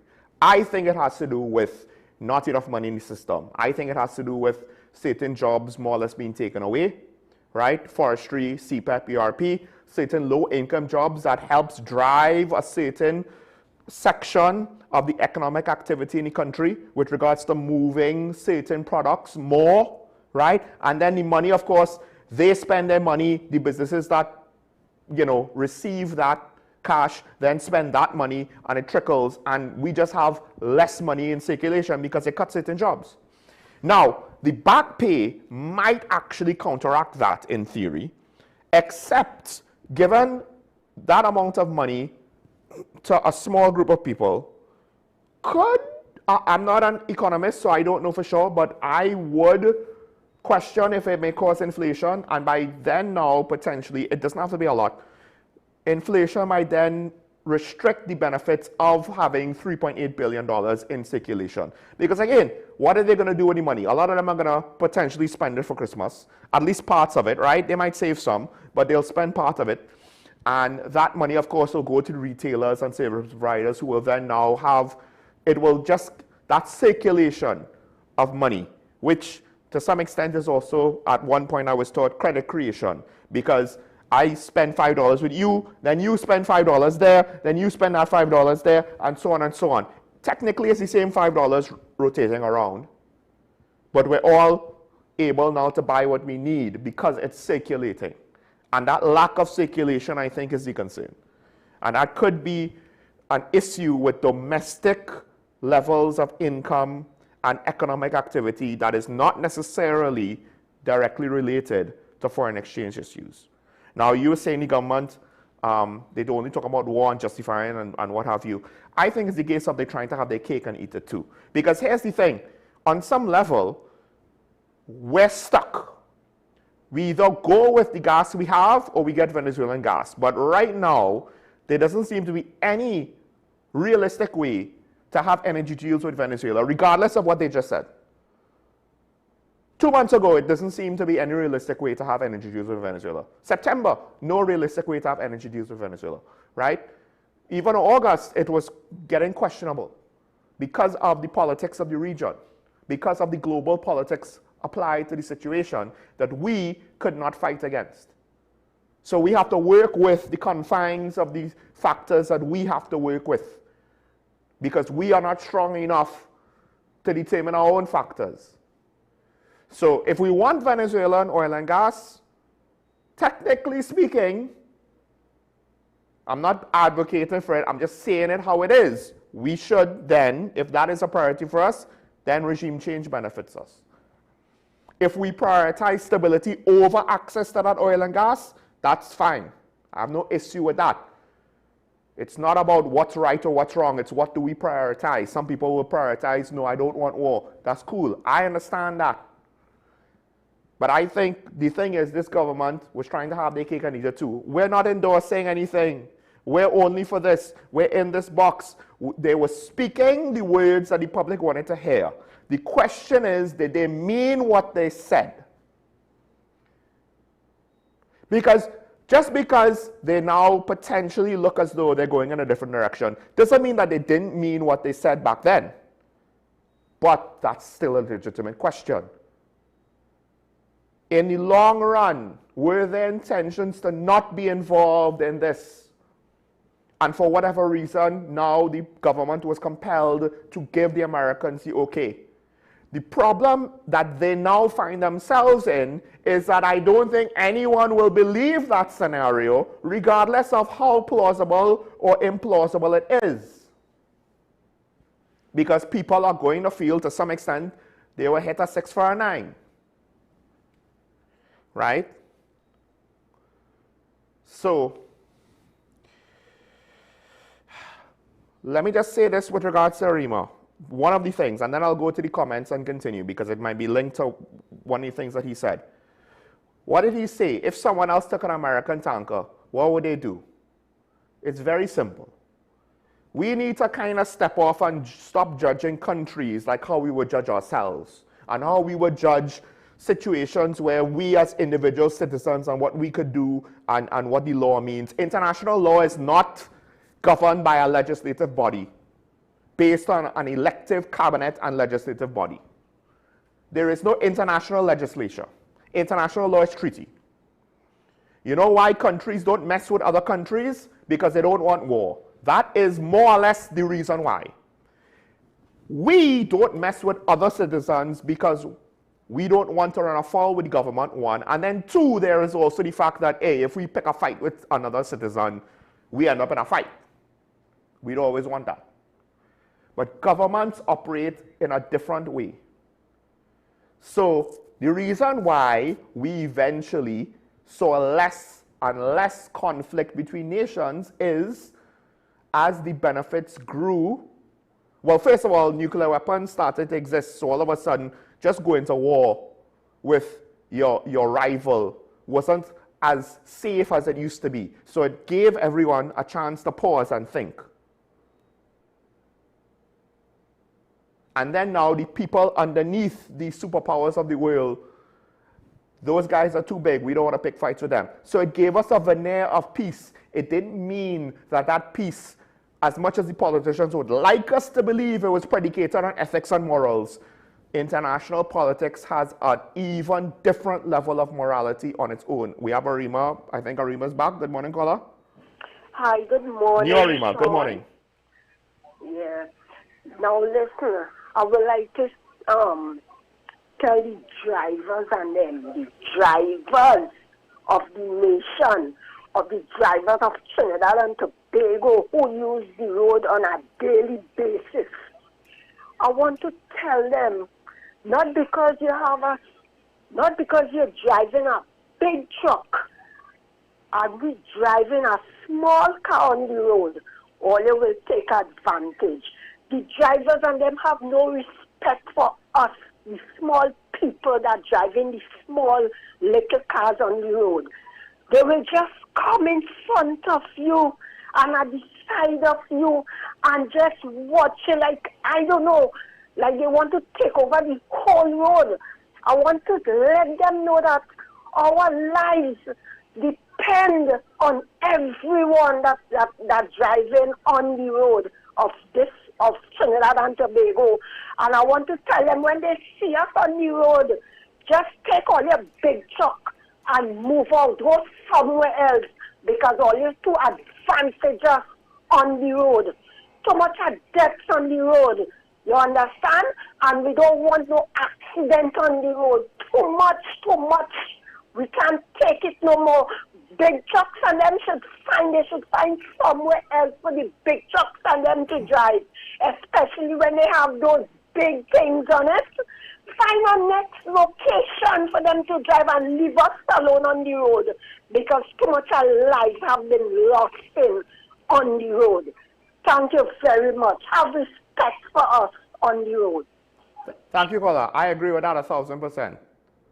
Luckily, I haven't had much incidents now, but when I was in the traffic, you felt it. You felt it easily, and my commute ain't that long. So we have Faisal on the line. Caller, good morning. You on here? Good morning, Sean. Morning. Compliments of the season. Sean, can you imagine that Kamala Prasad saying no to the Trump administration? And, you know, we get high tariffs, sanctions, and what have you. Where would that lead Trinidad and Tobago? As I see it, she is actually taking no active part with respect to the democracy or the non-democracy in Venezuela. What she is trying to do is protect Trinidad and Tobago. And if so be it that they do not want us to explore and exploit the Dragon Deal, I think that would give us a very, very good opportunity for Trinidadians and Tobagoans to explore and exploit our own natural resources and not depend on others, so we can plan properly and not be threatened anytime soon. Because you have to remember, the Chavez administration, Lake Maracaibo became a steel jungle when all the expatriates would have left Venezuela because of the behavior of the Venezuelan government then. That would have been BP and all those big companies, Moco in those days.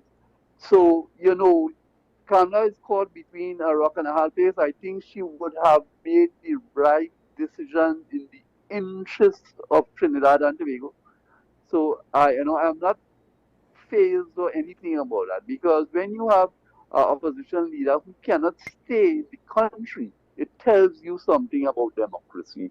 When an opposition leader has to flee a country, it tells you something. And you hear that the foreign minister said that Trinidad belonged to Venezuela. So they continue with the autocratic narrative that they want to be in charge, you know, and thank God for America. Else I think they would have run us over already, my brother. Take care. Thanks. Thank you, caller. Now, technically, I believe Machado didn't flee Venezuela because I think she learned, I don't know to what extent she watched the Iraqi opposition members in exile. They were never able to stabilize Iraq once the Americans got rid of Saddam Hussein. She is looking at the fact that, look, if I run away, I lose legitimacy. She only left because of the Nobel Peace Prize, right? And it was a hell of a trust. The reports were that she had to take a pirogue to an island and take a private plane and then take another plane and stuff like that. And of course, she left the country, I would imagine, illegally. For her to return, and I do believe she has every intention to return, it would be illegal. Now, this is the thing. I understand what Mr. Rima, the first caller from Rima, was saying. We can potentially buy our food elsewhere and sell our stuff elsewhere. The problem is it's not that easy.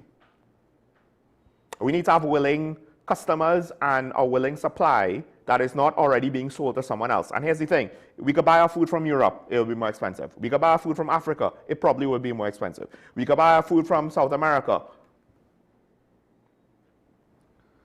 I don't know if Guyana has ramped up that level of production. Suriname, French Guyana, we can't buy it from Venezuela. Does Colombia grow enough? We don't know. America, grows a considerable amount of food. So the food is cheap then when the same hemisphere, and depending on shipping patterns, that also can impact the cost of the goods, right?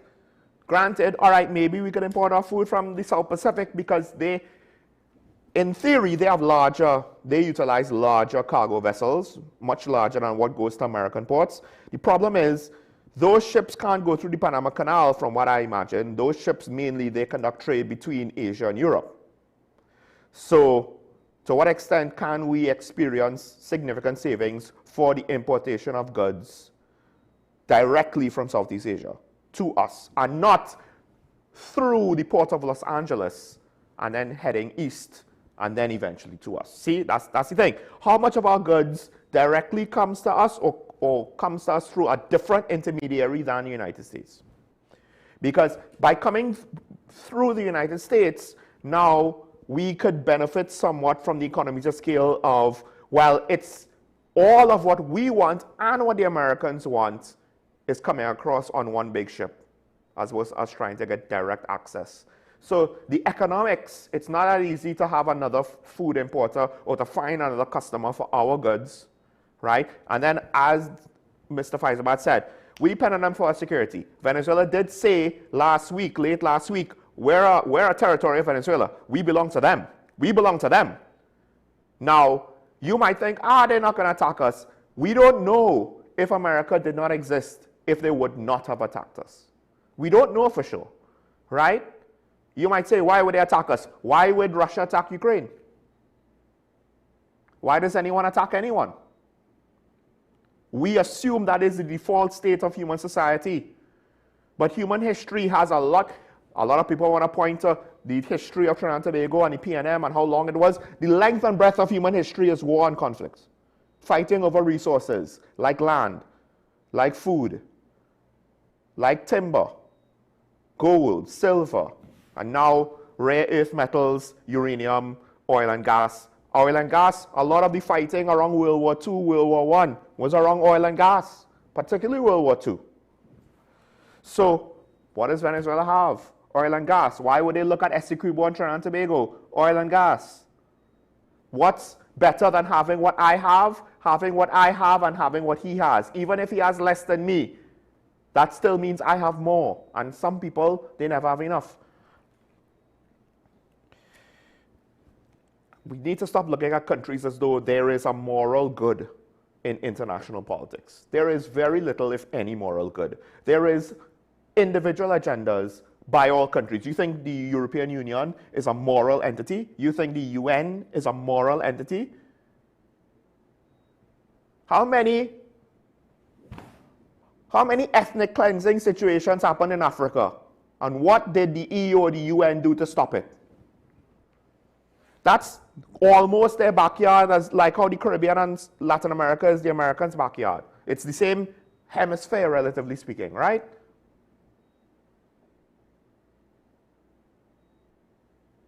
After they liberated Kuwait, the one mistake George Bush Sr. made was to encourage the Kurds to rise up, except nobody supported them. So they rose up, and the defeated Iraqi army was still strong enough to put them back down. And nobody did anything about it because we finished our war. We did what we needed to do. We don't want a wider war. Despite the fact that we could win, it's fine. Y'all wanted to rise up, y'all bear the consequences of rising up, because we never wanted to actually remove Saddam. Because while the Iraqi people did not necessarily want war, did not necessarily want to see their country destroyed, they didn't want to stay under the rulership of Saddam either. But Saudi Arabia and a lot of the Gulf states said, we need a buffer to Iran, so let the Iraqi people suffer. Why? Because everybody has their own agenda. There's no morality. People want to say, well, America only going after the oil. Everybody does that. Why do you think Venezuela kissing up to Russia, Russia kissing up to Venezuela? China kissing up to both countries. I believe they all have oil, right?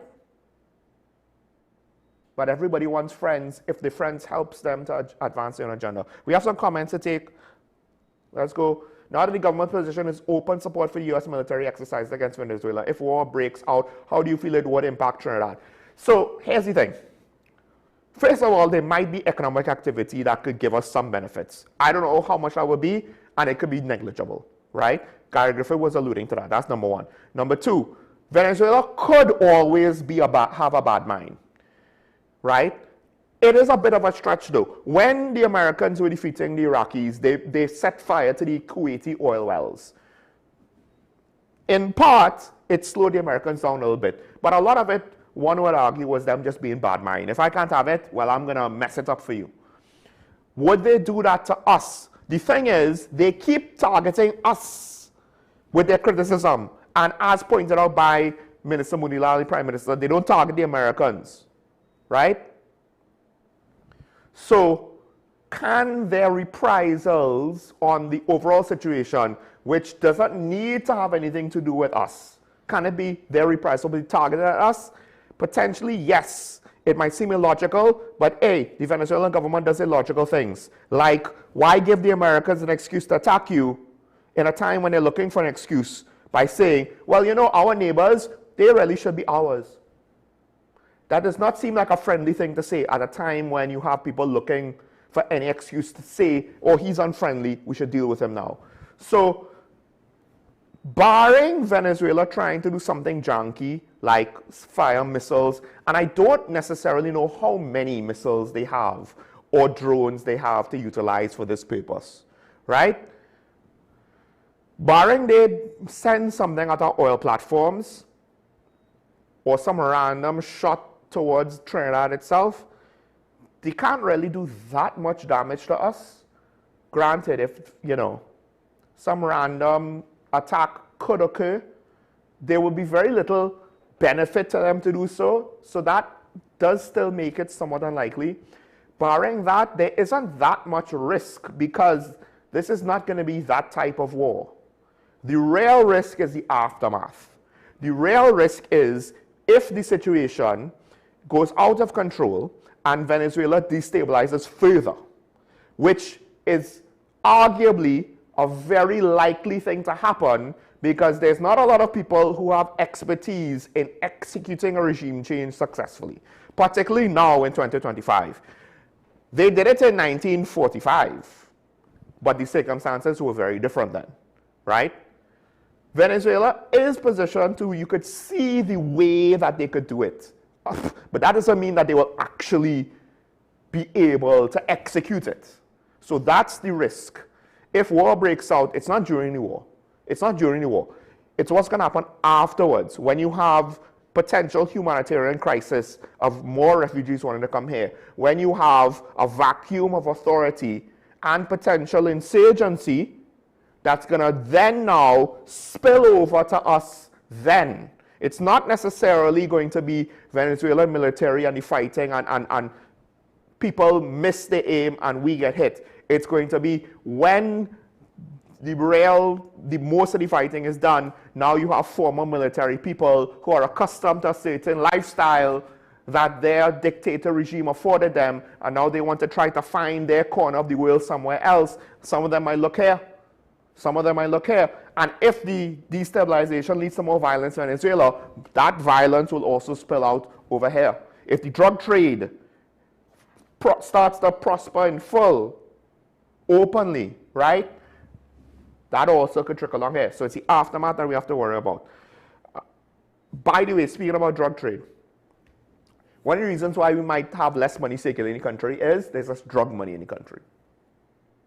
Just think about that. A lot of people always thought, well, the legal economy was a major part of our economy. This might be the first practical sign because we took away the drug supply, that potentially eliminates the drug factor to our economy, and now we're seeing slowdown in the economy.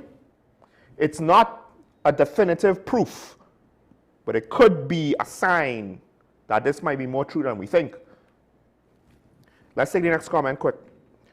America's most wanted terrorist is now the president of Syria and America's ally, the jailed narco trafficker, the past president of Honduras, who flooded America with illegal drugs, has been pardoned. Can America therefore be trusted? Doesn't it always act in its own interests, as shown by its ditching of its closest allies, Canada and Europe? Well, the same thing with Canada is, yeah, remember, everybody has their own internal politics. So, like, take, for example, Canada is now trying to leverage Saab's Gripen in a competition against the American F-35. America is upset because the whole idea is you buy the F-35. First of all, you signed off on the program way back when, so now you're reneging on the deal. Part of the deal is so that we could have an integrated North American defense. Canada, I believe, is part of NORAD, right? Canada and America has viewed North American strategic defense against things like nuclear bombers, missile submarines, and intercontinental ballistic missiles as a unified entity.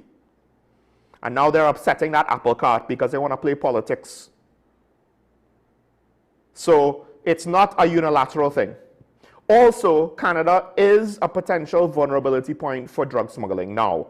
Cartels have realized it's a lot easier to get through the American-Canadian border than it is the Mexican-American border, right? And if Canada is taking it for granted because of their migration policies, this is one of the things I don't understand. We look at Venezuelans like we can't take all of them. But when America is saying illegal immigration is a problem, all of a sudden it has to be racism. Because Republicans are racist and Democrats label them as racist, so it has to be racist. I don't doubt racists stand on the side of blocking migration, including illegal migration. But the basic principles of there has to be a limit and there has to be controls. And, well, Canada is what Canada is. They have restrictions on news in Canada. They have restrictions on news that you could get on social media in Canada. Right? It's a little bit not as free of a democracy as you would think. Europe depended on America to pay for their defense bill. Europe wanted to make their own decisions while using America as their insurance policy. And Trump, before the war in Ukraine, said, let's not do this. You all need to pay for your own defense. And basically, he was proven right. And Europe is now having to change direction because the then leadership of Europe at the time, well, now they have egg on their face because according to them, things are fine. Peace, we trade with Russia, things are cool. We don't need to spend. So, has he ditched his closest allies? He's still there. They're still engaged, right? Everybody has their own agenda. Canada has their own agenda. Europe has their own agenda. America has their own agenda. Australia has their own agenda. Russia, China, Pakistan, India, South America, Brazil, Colombia, Venezuela, Ecuador. Everybody has their own agenda. CARICOM has their own agenda. Africa has all of their own agendas. The Middle East has their own agenda. We have our own agenda. It's kind of silly to point out one country having an agenda. We all have our agendas. And these things, they be changing in 2025. Thanks to all the comments. Thanks to all of the callers. I understand that people are afraid. I do wish the government handled the communication better because it seems a lot now like political mumbo-jumbo that they have to renege on directly or indirectly. But we'll see how it goes. Hopefully, nothing goes wrong. I don't have faith to say that I think nothing will go wrong, though. So stay safe. Remember your allegiance to the Republic and to each other. Make the best of these days because we really don't know what's going to happen tomorrow. We'll see each other, though, tomorrow. Bye-bye.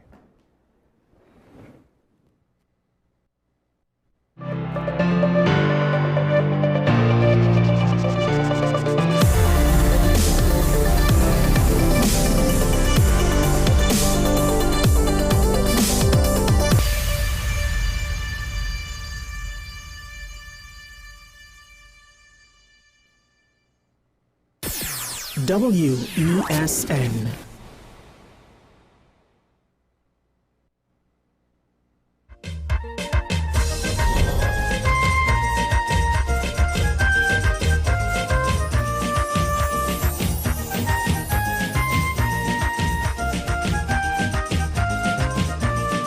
This coming Wednesday, 17th December, is the last day to buy your winning ticket for the Queen's Royal College 3-car raffle.